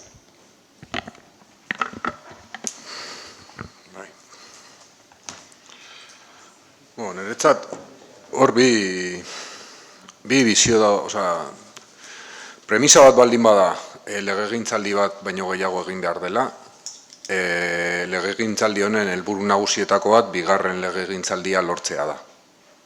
Hori honela da. Eta horrak muga batzuk jarri egiten ditu. Eta jarri egiten ditu nire ustez bi parametroetan. Eta da orokorrean Euskal Herrian badaude beste elementu batzuk, baina hauek bakarrik hartuko ditut. Da EAJaren eta Ezker Abertzalearen arteko dialektika horretan ematen den elementu bat. Eta da, alde batetik batzuk nahi dute zentraltasunaren bitartez, instituzionalki, poterea lortu. Eta besteak nahi dute hegemonia sozialaren bitartez herria aldatu. Eskema horretan beti kontrasan bat egonda eta gatazka bat egonda. Ez da inon aukerarik eman bi hanka horiek urrats bat bestearen atzetik emateko.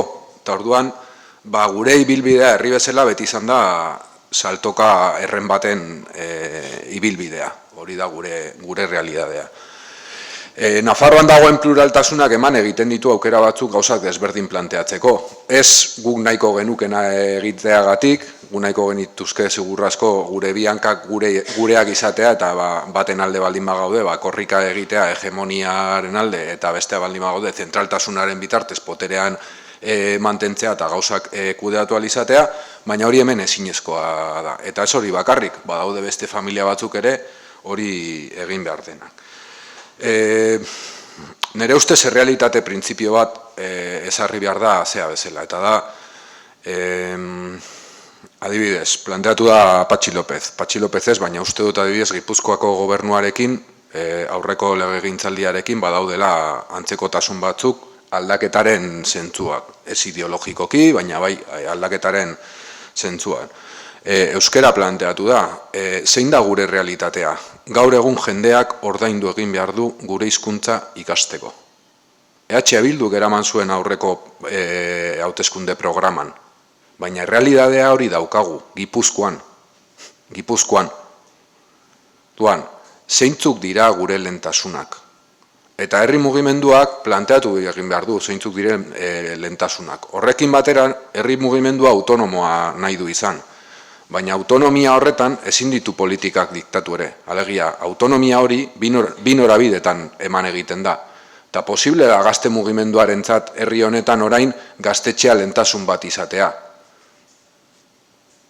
gazte askok hori zalantzan jarri dezakete, eta gazte mugimenduko ordezkaritza horrek konbentzitu beharko ditu. Baina bitxia bada orain artez izatea, eta orain bapatean hori bihurtzea. Alegia, ze harreman mantendu nahi dugu. Engranaje hori, eta ni ados nago engranaje bat sortu egin behar dela, baina ezin da eskema klientelar batean eratu. Eta kritika hori era dialektiko batean eman egin behar da. Eta orain arte nere ustez ez da eman. Ez dakigulako, kontrapoter eskema batean egiten degulako, ezkerra egoera honetan dagoenean lobismorako joera bat badaukalako, berezintasunak izkutatzeko asko zerrazagoa delako barrura begira kritika egitea, kanpokoa aldatzen saiatzea baino, ez? Oso asko zerosoago gaude gure parrokia tribu honetan, gure arazoak eta gure akatsak fiskalizatzen, gure eragin hori kanpora nola zabaldu dezakegun pentsatzen baino.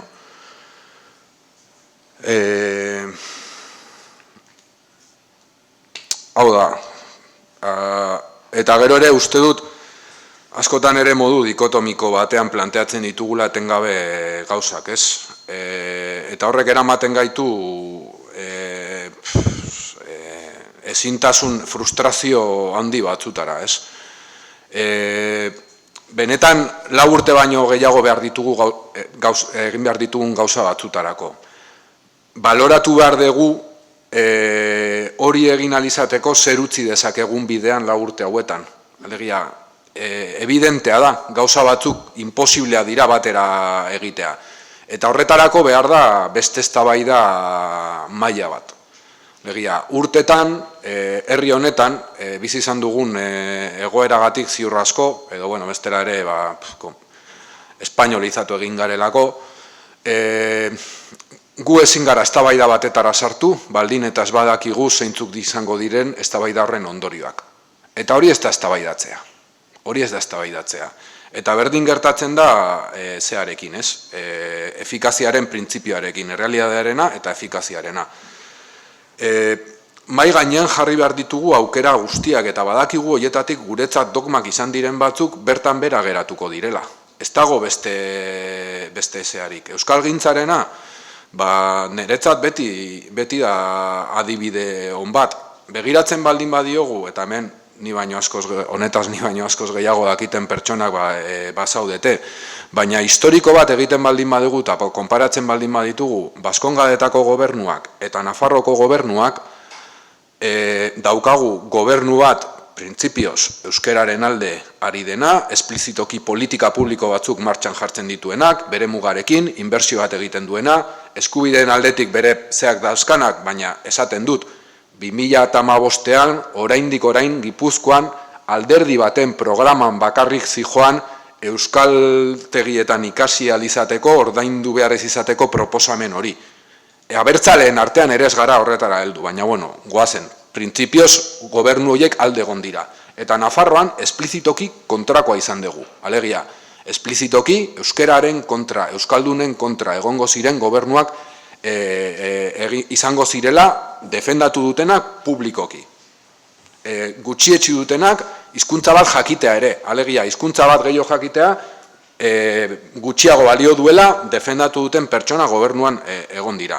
Tira, soziolingustikoki begiratzen baldin badiogu, eta hori hein handi batean euskalgintzaren eta gure kasuan gure gurasoen meritu izugarri bat da, soziolinguistikoki ez dagoa hainbeste alderik egon den bilakaera horretan. Alegia, kontraste horri begiratzen baldin badiogu.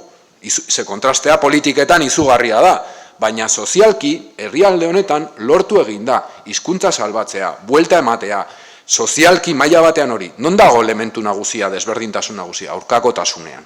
Eta hori urte honetan ikusi egin da. Hemen dago gizartearen erdi bat ikusten duena hizkuntza arazo bezala. Eta badaukate arrazoiaren parte bat. Euskaldun gehiago, hemen Euskaldun gehiago, demokrata gehiago eta abertzale gehiago. Hori errealitate bat da ere.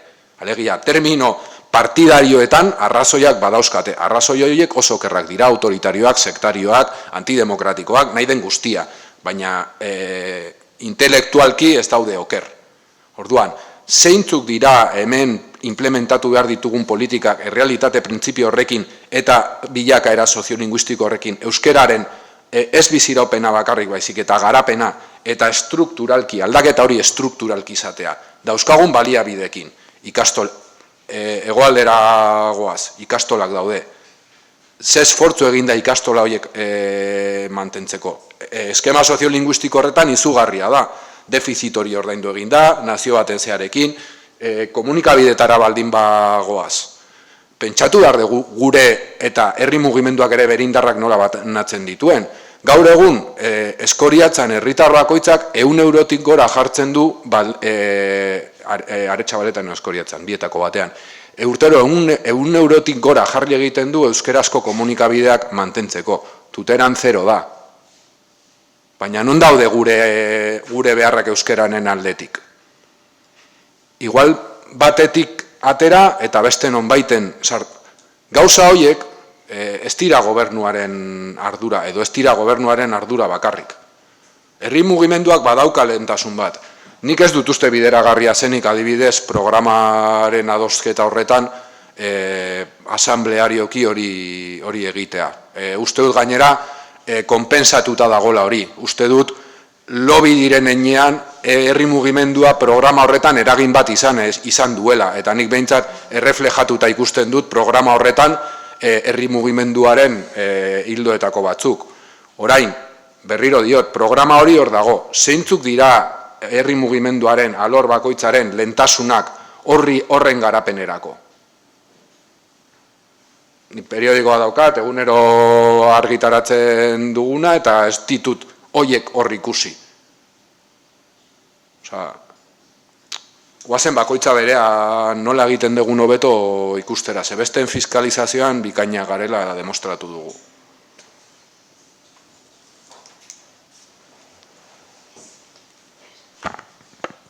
Azken bi galderak?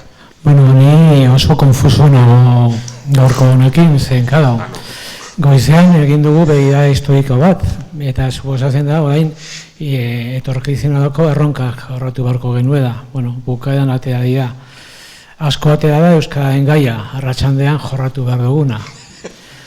Eta, claro, pues orain, ja, ez akila zertan sartu, baina, bueno, nik erran nahi dut gauza bat, nazpila honetatikan gaia da handaketa, eta handaketa ez da bakarrik gobernuan herri mugimendua ere bai, baina ematen ari da hau, bate bat, gobernu herri mugimendua, herri mugimenduak badauka papera bat gobernuari eskakizunak egiteko eta konpromisoak betea azteko, baina herri mugimenduak bere nagusia dauka gizartean sakondu.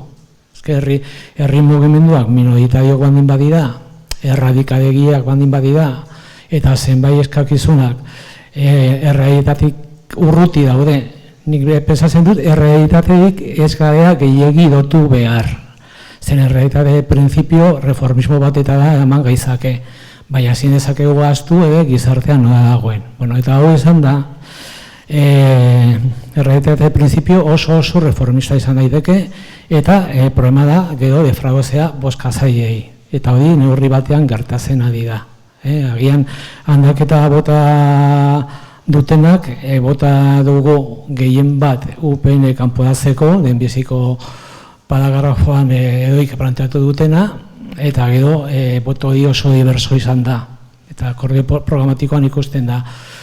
Baina goizean atera dira pensamendu asko eta bata izan da, batek izan zuen da, bera partidario zeda, pues, abiadura handiko kanbio egiteko. Konrez, zadearekin, baina abiadura handiko kanbio egiteko, zen beste da, peligro daukagu, berre legislatu dago, bindurraren bindur, jakinez gero kintako unista asko daude erregimenaz gain administrazioan, eta nik pensatzen diat, eta uderzen dut, gauza batzuk pazientziaz egin behar dira, baina erregimenaren denbiziko ekimena izan da ofensiba batzuk egin. Gobernu municipalak edo gobernuak jarri duen gauza batean aurrean, berez polemika ziren, polemika hori haunditu. Eta bildurrapa izan daiteke da, eta nire gandera hori da. Hemendik aurrera nola jokatu behar duena. Nik pensatzen dut, ez bada irekitzen, estatu mailan beste hauteskunde orokorrak gerta daiteke da abenduako, kuatripartito horretan kontraesan kohezioa handitu eta neurriak hartu. Eta adibidez, hemen ez dugu izegin, adibidez, sobre la reforma fiskal. Dirudik ez dago, eta hande batetik gaizki ematen zizaienak, kendu behar zizaien, opus, sindikato klientelistak eta bar, eta gero reforma fiskal, rekursoak sortu. Eta egin behar da pedagogia, baina ez naiz gandera konkreta hori, baina goizean atera den pensamendua, abiadura handitu bai ala ez. Zen, nabarmezen ez den aldaketa da.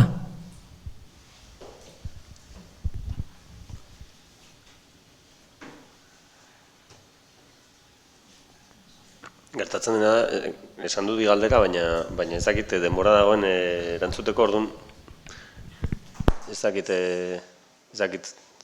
zerbait labur esan nahi duzuen. Ni labur bakarrik gauza bat. Bada beste galderaren bat? Bueno, bi esan dut horrela simetrikoa egiteagatik. Vale. Bai, azkar erantzuteagatik, bozkatzaileak defraudatzearena edo hori komplikadua da jakitea, azkenean normala da baita ere, lau alderdi dira, akordio programatiko bat, horretan alderdiek utzituzte bidean gauza batzu, eta logikoa da baita ere, EH Bilduri bozka eman zionak, gehiago espero izatea ez, eta segurazki izkerra eskerrarenak ere bai, eta Podemosen ere bai, eta gero bairen ere bai, baina den artean akordioa heldu dira, akordio programatiko hori da, eta hori da nik uste aztertu behar dena ez, bezal bakatik espektatibarena ez, horregatik batzutan zaila da baita ere, abiadurarena diozu, abiaduran noruntza, ezkerrera, euskal bidean edo euskararen normalizazioan, azkarra joan daiteke, ze nolako ondoriak ditu horrek baita ere, ni egia esan ez dakit, zein den erantzuna, baina bai ematen du horreko hauteskundeak begiratuta hor higadura bat egon dela, ez dakit, zuzenean edo, baina bai ez dakit Podemosen abstentzioa sustatu egin den, estatu mailan gertatu den bezala, edo gero bairen bozkatzaileak desagertu egin diren, edo ez dakit zein den arazoa, baina abiadurarena nik uste hori azterketa sakona merezi duela, ze jakin bat dugu lehenengo bidea zein den, eta neurtu ongi egin dena, ez? Eta ematen du batzutan hori ez dela ongi egin, edo egin duguna ez dela ongi neurtu edo gutxi baloratzen dela, ez? Horregatik defraudatzen da askotan jendea baita ere, egin dena nik uste, eta nesumua da, ez delako ongi baloratu oraindik, ze gutxi bada ere, zerbait bada. Ikustu dut urte bat bakarrik izateak arazo batzuk dituela, da hori, lehen esan dudana perspektiba faltarena, eta ritmoaren, eta horrek zer ikusi dauka ritmoaren kontuarekin, ustez erritmoa bezain, bueno, Ibaik esan duena, erritmoa bezain edo baino garrantzitsuagoa norabidea norantz. Claro, segertatu lehenengo urte honetan, gobernu honek lurrertzerako, departamentu bakoitza zerekin topatu zen jabetzerako, denbora bat pasatu zen, gero gertatu zitzaion laukoari ere asko oposizioak egiten zuen oposizioari erreakzionatuz edo jarduten zuela. Orduan pixkat, lehenengo urte honek ere uzten digu olako irakurketa desitxuratu bat. Orain, suposatzen da, 3 urte lasai, lasai ez dakitain lasai, baina 3 urte gutxienez hauteskunderik gabekoak, zenek ez dut ikusten 3. hauteskunderik egongo denik, eta orduan, nik uste dut falta zaiena edo hasi direna egiten da, hemendik aurrera nik uste dut erritmoa azkartzen joango dela. Behar izan dute azterketa fase bat, eta suposatzen da, hurrengo 2 urtetan neurriak etorriko dira, eta neurriak datozen dinean erritmoa handituz joango da. Hemen ala ere, badago beste bataila bat, eta da bataila politikoa, eta nik uste dut badagoela UPN-ek eramaten ari da identitateen arlora, eta horri nola dagoela buelta eman bartzaio. Lehen aipatu trantsizio legaldi batean gaudela. Helburua izan behar duela, beste legaldi gehiago izatea, eta ez itzultzea iraganeko diskursoetara, nun UPN-ek hor nagusitasun duen. UPN-eri hegemonia horiek kendu inbartzaizkio, nola? Horra asmatu behar da. Imposizioa zari dira, rebantxaz, sektarismoa, nazionalismoa ipatzen dute eurek, ez? Eta horren aurrean, eraikitzen ari da, eraiki behar da, edo horri buelta emango dion beste diskurso bat. Eta helburua agian izan behar duena nik ez dut uste UPN-eri botoa ematen dioten asko, konbizioak botoa emango diote. Nik uste dut badagoela gehiengo bat ere, gizarte honek ezaugarrietako bat ere badelako desideologizazioa dago. Nik uste dut gizarte horri mamuak, eta hor lau urte hauetan ere igual lan bat dago iteko, esan dizio, mamu asko sartu izkiote. Mamu horiek desegiten badira, lortzen bada mamu horiek desegitea, orduan bai etorriko da Nafarroko gizartearen aldaketa handi bat, edo horretara aspiratu ere behar da. Orduan, erritmoak eta hori horrekin ere zer ikusi hauka. Egia esan, erantzunak ez ditut, baina pixkat klabeak hortik jo behar dute. Gauzatxo bat besterik ez, hor dagoen galderen batzuen artean edo erantzuteko, aldaketa bat gauzatzerakoan badaude bi elementu oso garrantzitsuak direnak. Bata, iparrorratza, noragoaz, eta esan du Joserrak, eta beste bat, erlojua, erritmoak. Hor dago oreka, ez? Iparrorratzari dagokionez, ezin dugu utxegin. Zergatik eman diogu 1.200.000 euro elizari. Denborak behar dugu hori ez egiteko edo zer. Hori da, iparrorratzaren utxegitea, eta ez dago besterik. Eta nik ez dut inolako azalpenik behar horren aurka jotzeko, eta nik ez dut inoiz ulertuko. Hori alde batetik. Erlojua, euskara herriberan edatzeko behar dugu denbora. Eta estrategia, eta, hori bai, baina bai batean eta bai bestean, erabakiak hartu behar dira, ez? Eta erabakiak hartzen dira gaur, ez atzo eta ez bihar. Eta inpresioa daukat, ea ez ari garen beti atzeratzen hartu behar diren erabakiak. Epe luzerako, bigarren legegintzaldia, beti gero. Ja, bainezke gobernuan gaude, orain. Ezke, hemendik 3 urtera igual ez. Eta orain egiten ez duguna, ja, igual ez dugu egingo. Ez? Nik ez dakitze gertatuko den orain hemendik 3 urtera, eta, espero dugu betikoak ez itzultzea. Baina, ez dakit gure esku dagoen ala ez. Galdera bat, besterik ez, edo bi. Ez bada orain noiz. Claro. Eta bigarrena, ez badu gobernu honek egiten, nork? Aukera hor dago, ez? Mila esker.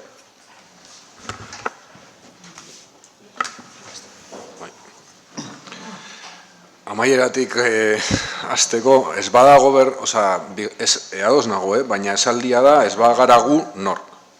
Bai,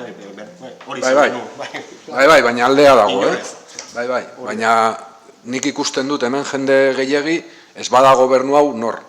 Ez bagara gu nor. Ez bada orain noiz eta ez bagara gu nor. Egia, gu badaukagu lana ere horretan. Euskararen atera da, arrazoi osoa dauka, nik faltan botatzen dut beste agenda bat. Nik uste dut lehentasunetako bat dala ekonomia eta egiturena. Eta horren barruan, etxe bizitza eta garraioarena. Ez dut uste orain gorako direnik, baina orain hasi egin behar da. Horrekin batera, uste dut arazoa daukagula simbolikoki aldaketaren errelato orokorrarekin. Eta horren barruan ere, urbano eta ruralaren arteko daukagun zonalde desberdinetan hori nola txertatu egiten den, eta ruralaren barruan gainera gure barra etnikoa haunditzen doa eta bakarrik hartzen ditugu bestearen elementu batzuk oso modu folkloriko batean. Eta uste dut hor badagola arazo bat, eta simbolikoki ere uste dut aldaketaren momentuan egon ziren lidergo konpartitu batzuk ahultzen joan direnak hartutako erabaki batzuen ondorioz, eta iruditzen zait orain hartu beharko liratezkela beste erabaki batzuk, lidergo konpartitu horiek ez bakarrik politikoen artean, baizik eta sozialki ere eratzen eta egonkortzen joateko. Eta azkenik, nik lehenengo egunetik behintzat planteatu nuen, gu daukagun aukera bakarra aldaketa egonkortzeko da, botoen bitartez. Botoen bitartez irabazi dugu, eta botoen bitartez agian galduko dugu gobernua, baina ez dugu aldaketa honela galduko. Alegia behar dugu demokratizazio radikal batetarako proposamen bat. Bide horretan, galdu egingo dugu. Txupinazoarena iruditzen zait adibideetako bat. Ziur asko aldaketaren alde zeuden gehienak, bai, emango zioten gizon honi, etuliri hori, pizkat ilusioa egitearen ideia horrekin, baina inork ez dut uste planteatzen duenik, berak egindako abesti hori denik, Paris 365 egin duen lanaren pareko termino moral, etiko eta historikoetan, krisi honetan, ez? Hor demostratu dugu, irabaziko degula, bozketen bitartez gauza txikietan eta baita gauza hondietan, hor daude bardeak, dago euskera, daude egiturak, daude gauza elementu pentsatu behar ditugunak. Eta ikusi behar dugu ere nola horretan ere galduko dugu. Baina galtze horretan, nik benetan uste dut, gure desberdintasun nagusia beraiekin da demokraziaren ikuspuntu hori. Eta demokrazia hori da aukera bakarra daukaguna aldaketa hauek estrukturalak izateko. Gero pentsatu beharko dugu, nola demontre egiten dugun, bozketa horietan irabazteko baldin eta hegemonia ez badegu lortzen, eta zentraltasuna ez badegu ondo kudeatzen. Baina hori lotuta dago berriro ere, beste agenda batekin, beste lidergo batzuekin, eta simbolikoki ere beste gerra bat ematearekin. Eta mila esker. Mi esker entzuteagatik, hemen agertu dira gure relato horretarako personaje asko, elefanteak, dinosaurioak, iparorratzak,